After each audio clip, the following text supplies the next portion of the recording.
So, when did counseling stop being about problem solving? Well, not anymore.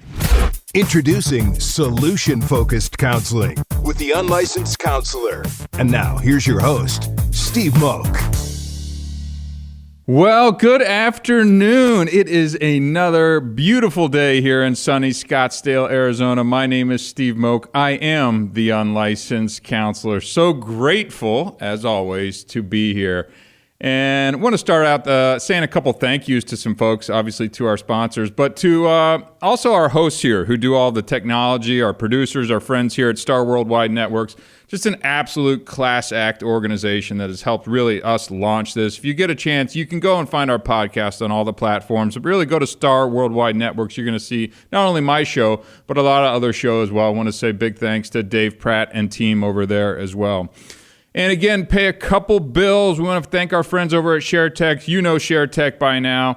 The DNA-confirmed at-home drug and alcohol screen, the most comprehensive drug test on the market. Don't let your loved one continue to use. Use the ShareTech test. Go to betterdrugtest.com. Pick one of those up. I guarantee you, you're going to find out if they're using something as well. And then our friends at EasySheets.club as well. Again, whether you're a short-term rental host or you just want to maybe have a variety of sheets in your life, try the Bamboo, try the Brooklyn, and go through, pick them. We press them, professionally clean them, ship them right to your door. Sleep like you're in a resort every single night, not just when you're at a resort. And again, I want to say big thanks to my friends at Stitch Fix. Not wearing them today, but I'm telling you, pretty soon somebody's going to send me a box instead of me having to pay for them. And it wouldn't be an ad spiel without me plugging. Go to the unlicensed counselor if you like what you hear. Want to book a little bit more time with me. I only have a few spots per week, but I do like to do deeper dive with folks as well too. It's just fun. I mean, again, this is what I enjoy doing.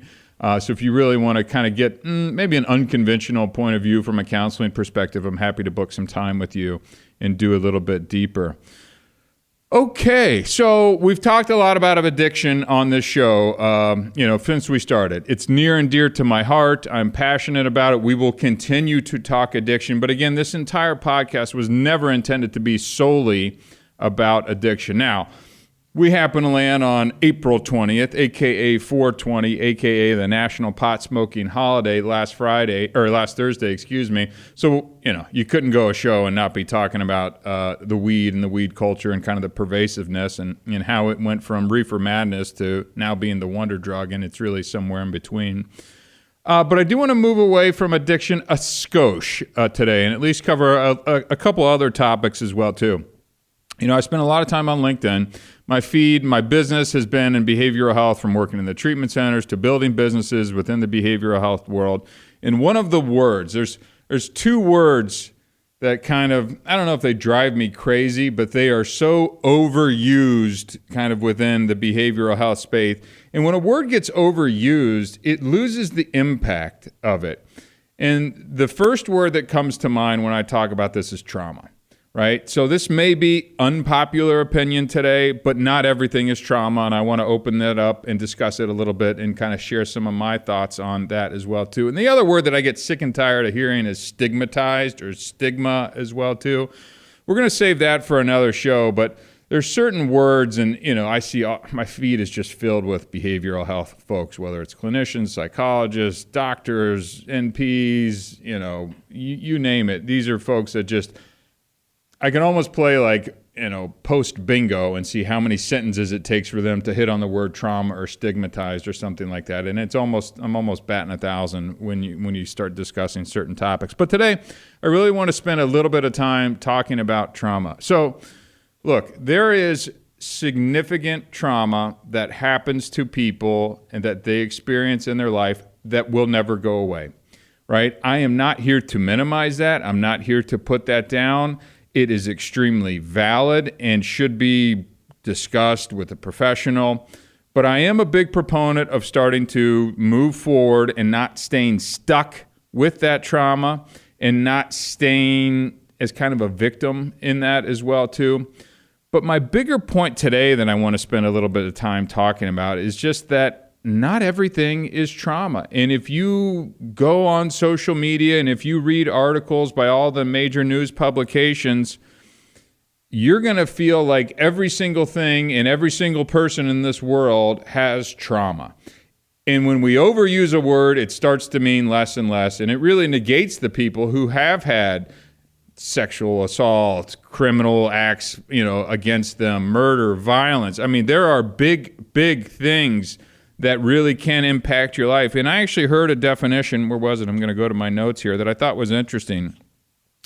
For it to be trauma, it must have rewired your brain, right? And I thought that was a really good way of kind of framing it, of kind of getting away from a bad thing happened to me and made me sad, and maybe that lingers a little bit, to an act that has physically, neurologically changed how I view things, how I feel things, and the long-lasting impact that goes along with that. So take a mental note of that, folks, as you're out there, and maybe you've been one of the persons who said, I've had trauma in my life, and I've probably been guilty of that in my life, and I look back in my own. But like for me, something that I might have said in a previous time is I moved around a lot as a kid, right? My parent, we were from Kentucky and Ohio, and we moved to Arizona. But even within all of those areas, we would move often, frequently. And it's like, okay, is that really trauma? I mean, yes, was I having to change schools and make new friends and things like that? But I don't even think, as I step back and look on it, that's traumatic. Is it challenging, a little frustrating? Does it maybe create some behavior patterns and some things as a young child where you're constantly having to adapt? But I don't believe that rewired my brain. And in fact, it may have created some resiliency within me that has maybe only shown up later in life because of the ability to adapt and change with new circumstances or to meet people and things like that. So I would counter that there might actually be some positive that comes from that. There's also a kind of an old saying of, what is just ordinary misery, right? And I don't know if misery has just gone away. You've either gone to depression or to trauma. And there's a couple steps before you get to that, folks, and I want to make sure that we're talking about that. Trauma's real. If you have those significant instances, please seek counseling in order to hopefully move through that and not just continually rehash it. So again, we're not staying stuck at that. But I really do think that there is an acceptance, and we got to start talking about the ability to move on as well, too. Now, here's one of the other things that I see a lot with trauma is now associated with words, right? People are saying things to you. I've seen this in stand-up comedy. I'm a huge stand-up comic fan. I like to go to shows when they're here. I try and keep up with kind of the newest, latest, greatest hotcaks. There's a guy named Mark Norman. He's absolutely hilarious, but he is ruthless at the same time. He will take on any group, race, socioeconomic status, I mean, you name it, and he is just ruthless. And I've seen him, get ripped by people and for attacking them and things like that and saying that they've been traumatized. And this happens on college campuses when speakers go to them and maybe you don't agree with their political philosophy or point of view or things like that. And as it pertains to trauma, I just want to step back and say, these are words, folks. These are words. And please don't classify, the traumas that people have really experienced in their lifetime with you saying you've been traumatized because you heard some words that you don't like or don't agree with. And again, that negates the folks who have really been through this. And I think I just wanted to say that out loud, that these are just words. Let it wash over you and then let it go and move on. And if somebody posts something on social media, you know what you can do? Just keep scrolling. You can just keep moving. You don't have to respond, and your sanity will be in check, and you're not going to get 100 comments and go viral and tweets, and all of a sudden your world spins out. You can just keep trucking. If you don't like what you're hearing on TV, you can change the channel, turn it off. Same with the radio, podcast, whatever it is. Maybe you don't like this podcast. Keep moving. I get it, but we don't need to kind of build these things up into such a way that it's going to impact you. So again, just think about it. If you're hearing something that you don't like, just keep moving, right? And by the way, I know a lot of us are wired differently, right? Like if your personality is such that, these things seem to offend you or get to you, Now, that may be something you actually want to bring up to your counselor to start discussing as well, too, is be like, look, for some reason, I feel impacted by words and actions, and they seem to get to me a little bit more. I'm not going to sit here and try and diagnose what that may be for the person that's listening or watching this at home right now, but that could be something to bring up. We have gotten softer as a society. That just is what it is. And I just read an article this week that said Gen Z is the most difficult to work with. And that's coming from survey of employers as well, too, and how often they get fired within the first few weeks. It's not a shot at anybody, but I do think it's this culture that they've been brought up in is really changed dynamics, and now it's starting to show up in the workplace, and that's really unfortunate. And I do think kind of this trauma/victim mentality could be significantly contributing to a lot of this as well, too. Okay, so Steve, you're talking about trauma, and how do we kind of move forward through this? I'm not going to sit here and say I have an example. It's one size fits all. But first off, if your therapist is sitting there and beating you over the head with the victim and the trauma mentality, I would say maybe shop that therapist, maybe not believe that therapist. I am just not into being shamed or being told that I am a victim for all of these things. I do think it is healthy to discuss these things. I'm a big believer in kind of hitting problems and things head on. It may not be an appropriate way, depending on exactly what's going on in your world, or using some type of, exposure therapy to kind of address these situations and hopefully make progress and move forward. Again, I'm not saying that for folks who have experienced this, they will ever get past them in their entire lifetime. But I have seen people, I wish I could remember the name of the gentleman who dove into a pool, broke his neck that day, and was never able to walk again, right? That's a significant trauma. And the story goes that he made a decision that day that this wasn't going to, impact the rest of his life in that way and let him become a victim and feel sorry. And he graduated to school and went on to be a renowned speaker, and is a very well-known individual as well, too. And I was just reading it and didn't write his name down in my notes to be able to reference it. But again, it's just a small example of you can set the course of how you want to do it here. First, here, again, Steve, great pod as you point to your brain. Doesn't really translate as folks drive and listen to this in their car right now. But you can set that in your brain and start to chart a course forward. And that doesn't have to be the singular event that dictates every other thing that happens and how you respond to things and how you have relationships with people the rest of your life. And I think that that's really important. And I just kept seeing trauma and trauma and trauma, and every single thing is trauma. And I'm here to say not everything is trauma. And I'm sorry. I'm not sorry. I am sorry to those that have experienced real trauma, but it's a ripoff of the word, and to those that have suffered by now taking trauma and applying it to a stand-up show that you didn't like, or the teacher, didn't take your assignment past this, or whatever the heck that it is, right? So let's just remember that you can be just sad, you can be just depressed, before you ever go into full-on trauma. And by the way, this is not a competition for who suffers the most in life, right? Okay? And it feels like we're in this some whacked out race of who's the biggest victim, I have this, and I have suffered through this. And I'm sure it's social media, and I'm not going to just be some boomer to rant against, social media stuff. But I mean, yes, does it contribute? You bet your butt. It absolutely does. So let's just pause. Let's stop internalizing every little bad thing that pops up in your life and putting that badge of trauma on you, and then posting about it for everyone else to try and get those sympathy likes back at you. It's not good for you. It's not healthy. It's not going to advance you, and it's not going to serve you, right? So I really wanted to take a few minutes and call that out here. And hopefully, kind of this maybe sparks a little nugget in your brain today. Maybe it'll make you rethink some of the ways you talk about it, some of the ways you view activities that have happened to you. Maybe it's something that you can bring up and discuss with your therapist. Maybe you can say, Steve, just pound sand. I want to just live in my trauma world, and that's the lens I want to view the rest of the world from. Perfectly fine. Perfectly fine. I don't think it's going to serve you. I don't think you're going to be very happy. I don't think the people who are going to be around you are going to be very happy. But more power to you.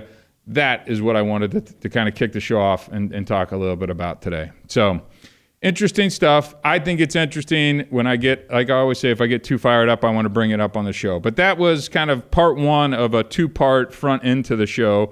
And then we'll get to a question that I got sent in as well, too. The next topic I wanted to get to real quick is it's kind of making its way in the medical world and the integrative care world, and that is psilocybin, mushrooms, LSD. It's the new medicine. It's the cure for PTSD. It's the cure for depression. It's the cure for... I mean, when are we going to learn, folks? I mean, first off, let's call things what they are. Fads and trends, right? Am I all for research? If there are, molecules and specific things in these plants that may have some great medical application, let's research it like hell. Right? Let's find something, if there's something we can extract and apply that in a medical, clinically tested and validated way that can help people with depression, anxiety, PTSD, whatever it is. I am all for that. But what I am not for is for every other person that's coming out saying that I just went to Jamaica and did, a 5-day trip where it's now legal to take psychedelics down there, and I now have the cure for all medicines, right? The cure for all of these illnesses and things like that. Okay. First off, there's no free lunches in nature. I've taken mushrooms dozens of times. By the way, great, sure. I'm not here to endorse drugs that are recreationally. I understand it expands your mind, makes you think differently, view things differently. Like, I get it. I didn't come out of that and go, boy, man, does that medicine make me feel better, right? Now, are there different ways that are titrated and dosed and things like that? Sure, I'm sure that there probably is. I'm not an expert in how the medical application or the microdosing is go. But don't sit here and tell me that the same thing that I've seen people check in for the treatment center that I worked at, right, for microdosing, LSD, mushrooms, all of those types of things, is now a wonder drug that can cure you from all these other things. Look, let's research it. Let's find out. And then let's explore it once it's all regulated in a much better way. But right now I'm seeing these pop-up shops and fly-by-night. I mean, it's ecstasy one week, it's ketamine, it's mushrooms now, it's LSD. I mean, are you getting the picture? Is everybody, just wake up a little bit. Here's another interesting little nugget. Oftentimes, these organizations and CEOs and people are, I don't know if I want to call them recovering people, actually, but these are people who have struggled with addiction in the past, who now are building businesses where you get to use drugs. Now, interesting. Okay. Not saying that they can't do that. If it's within the rules and laws and regulations of kind of the lands and wherever this is happening, more power to you. I'm all for this, but I do find it curious that people who have had addiction issues are now searching for ways, very similar to what we've done with marijuana, to now be able to bring a drug, tout these benefits so that it can now be used. Are we calling this adult use, or are we calling it medical? I know that changes week to week, as we've talked about in other podcasts. But they're finding ways to now incorporate drugs under the guise of medicine, which is really giving a free pass to somebody who has had an addiction issue in the past to go out and participate in this drug use, but claim it's for a medical benefit. I'm not saying everybody that's doing that, but I do see it a lot. I do see it a lot. And it's just the nature of the beast. So all those people who are out there touting the benefits, here's another little nugget as well, too. I'm seeing these studies, and I follow all these studies that come out talking about abstinence over a 6-month period, 7th-month period of when they've used this, mushrooms or LSD or microdosing. And I'm like, okay, all right, I'll read the study. How do we track those folks? And how are we getting that they were absent? Oh, they self-reported. Excuse me? Self-reported. Yeah. No, we emailed them, we called them, we talked to them, said they haven't done anything. Okay. Look, folks, I mean, I get it. We're trying new things. You own a business. You want to write a white paper. You want to have a study that kind of supports your position that shows improvement on this thing. I get it. And again, hopefully there is benefit, but don't sit here and tell me that self-reporting on a study 6, 9, 12 months out without any randomized drug or alcohol screening and claim that as a victory in the benefit of the mushrooms and psilocybin and LSD and microdosing and all these types of things, right? It's just... It shouldn't even be clinically allowed in terms of a study to just self-report. I mean, again, I can be self-reporting as I'm taking a drink and, doing a line or doing whatever it is the heck that I want to do. So I'm just saying, let's pump the brakes a little bit. Like if you're interested in these treatments, more power to you, right? More power to you. Explore it. I would also consult with an MD, as well as the folks that you're going with as well on the natural, integrative, holistic, whatever you want to call it route, and make sure that you're seeing both sides of it, because I'm not sure you're going to see exactly the whole picture from the organization that's trying to push you onto this certain path. And look, hopefully they find something that can help from a medical perspective, but it's a trend right now. They're popping up here in Arizona. They're popping up all over the country. You're seeing this more and more in kind of the behavioral health world, often touted by the people who are trying to sell you their products. Pump the brakes, slow down, recognize this may be a fad. Let's let time do a little bit more due diligence. Let's get some actual long-term studies that I would claim are more valid on this. And then let's continue to explore it. Like, not here to bash it, even though that sounds like a bashing, right? But let's give it a little bit more time, and let's not rush to judgment that we found the next wonder drug and the next miracle drug that's going to cure all these, that, and other things. And again, I'm just not into this big pharma, this big conspiracy theory that pharma's been keeping these natural medicines down and things like that. No, they've been drugs that people have used recreationally for decades. I think we need to take a little break and a breather and just go, okay, let's explore these and put them through all the regular trials that other medicines would go through and see where they stand up, right? That's all I'm saying. Okay, all right, enough of that, from trauma to mushrooms. Let's talk the last few minutes on one other little topic, but this one came actually from an email I got from somebody who's listening to the show. And again, thanks for, liking, subscribing, sharing, reviewing. I'm getting a lot of great comments on Instagram and actually building up some followers is there too. So please follow me on Instagram. Really appreciate it. But the question was, how can diet and exercise help my mood, and how do I start this? Right? Love it. Love how you're thinking, first off, and thanks for submitting the question. So diet and exercise, I'm not sure if there's anything more important. Now, sleep. I would say sleep would be maybe the only other thing that I would add to that in terms of the pillars of healthy, happy, well-adjusted, kind of the foundation stones of a really successful and kind of balanced life. So, I am into eating healthier. I don't want to say clean. I'll tell you, it's expensive to try and eat clean and organic and all of those things. And I understand that the times are tough and dollars don't go as far as they used to. I get that. But I will say, salad. Let's start with a diet. Let's start with just, tangibly, what should you be eating to do this? I know people kind of talk philosophically. Let's put some actual foods to this. Salads and protein, right? I'm a big fan of those two. If we can increase those things, if we can decrease the amount of kind of sugars and carbs that we're putting in, I think that would be a good start.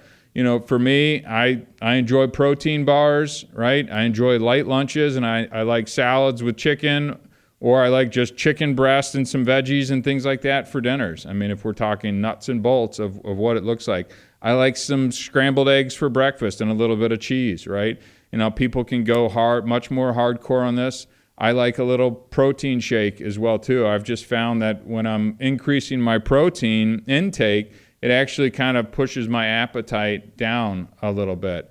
I just try and keep it really simple. But what I also do is try and keep stuff that is healthy on hand in my house or in my car, right? So that when I'm driving by every Friday, I pick her up regularly from preschool, but every Friday is French Fry Friday, right? We go to McDonald's. I get a Happy Meal, right? For her. But when I'm in that line at 12:15, before I pick her up at 12:30, and the French fries and the Filet-O-Fish and the Big Mac, and that stuff is staring me down, and I get that waft of smell kind of coming through, I'm just like, dude, what I wouldn't give for a handful of these fries. And look, if you break down and want to have it, more power to you. The point is I keep things in my car that I can snack on right there, so it kind of helps me. Or if I'm just getting to that super hungry point, which I try not to let myself get to, I have some things that are healthy options, whether it's a piece of fruit, an apple, a banana, like keeping stuff around that I can kind of go to that keeps me from pulling into In-N-Out all the time, even though I love In-N-Out, like a double animal style. And look, I let myself have those things, but I try and be consistent with eating healthy so that when I choose to go out on a Friday or Saturday or something like that, want to eat what I want to eat, then I do it and I don't feel guilty. But the other side of that is on the exercise as well, too. You know, having a consistent exercise routine is just the foundation for mood elevations. There are so many stinking studies that are coming out or saying there's just nothing better than going for a walk, going for a jog, than any type of pill that you can take from your psychiatrist in terms of mood elevation and things like that. Funny, nature has it figured out, right? Of course it does. Yet we still trying to pill ourselves into everything. A quick nugget back on the food side of things too, like, you will never out exercise your diet, right? So the diet has to come first. Like, I exercise my butt off, but if I still continue to just eat like crap, it's never going to move the needle in the way that you really want to see those outcomes, right? So I do just want to say that the importance of the diet and kind of finding what works for you, and go easy. Everybody tries to jump into their diet and like eliminate everything and just restrict everything. And it's like, no. Let's find something that works for you and let's go gradually into this thing. Because if you go so hardcore, it's going to be unsustainable, right? So find a little mixture of bananas and protein bars and fruits and salads and meats and higher protein, and just kind of limit some things. There's a lot of articles that come out that kind of say this or that. And I think it's a great way of looking at it. And it's like, okay, if I can just eat this instead of that and do a little bit better, like, okay.